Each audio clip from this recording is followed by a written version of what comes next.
Today started just like yesterday, and the day before that, and the day before that, and every day for the last month. A loop. My perfectly constructed loop. I've been keeping a journal. It's the only way to keep my program running like it's supposed to. And then I go to bed. All that's left for me is just ordinary analog sleep, ending the day's loop. You might not think it's a way to live, but why not? Repeating the same tasks each day without ever having to think about them. Isn't that what everybody does? Keep things on repeat. Isn't that where it's comfortable?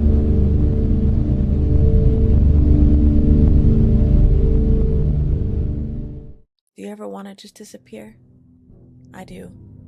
At times. Sometimes the idea of fading away sounds great. On my darkest days, I just want to lift off of the ground and float away amongst the clouds. It helps to be above it all when you feel so small, like all the walls are caving in and that overwhelming feeling is pressing down on you, because everyone wants a piece of you, and sometimes you wish they could just forget you, so they no longer expect all the things from you. If I could just disappear for a moment or two, just take a breath, take a rest, because life can be a lot sometimes. Promise me you won't kill yourself, or it burns. Wait! I'm sorry. I'm really sorry. I'll stop. I'll stop. I promise. You'll stop what? Say it right! I'll stop trying to kill myself. There's a specific kind of exhaustion that doesn't come from doing too much, but from being too much for too many people. The one everyone can count on. The one they turn to when things go wrong. The one they all depend on. And it feels good to be needed, at first. But slowly something shifts. You start realizing you're not just helping people, you're holding them together, and no one seems to notice that you're falling apart. As much as I may have pretended otherwise, for so long all I wanted was to be like other people, to feel what they felt.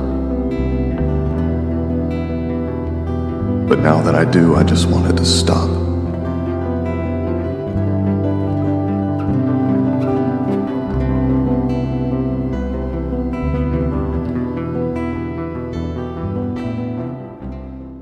A while ago, somebody asked me a strange question.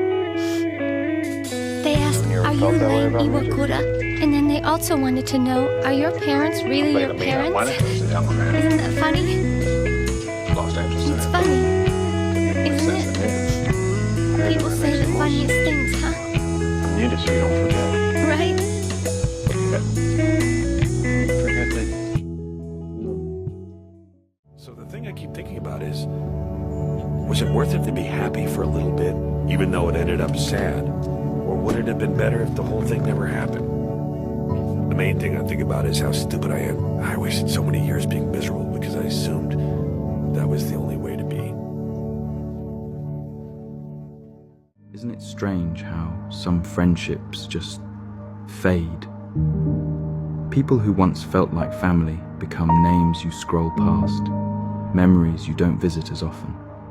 At one point, they were everything. The late night talks, the endless laughs, the secrets you swore to keep. Back then you couldn't imagine a day without them. But life happens. Different cities, different dreams. The calls get shorter, the texts less frequent.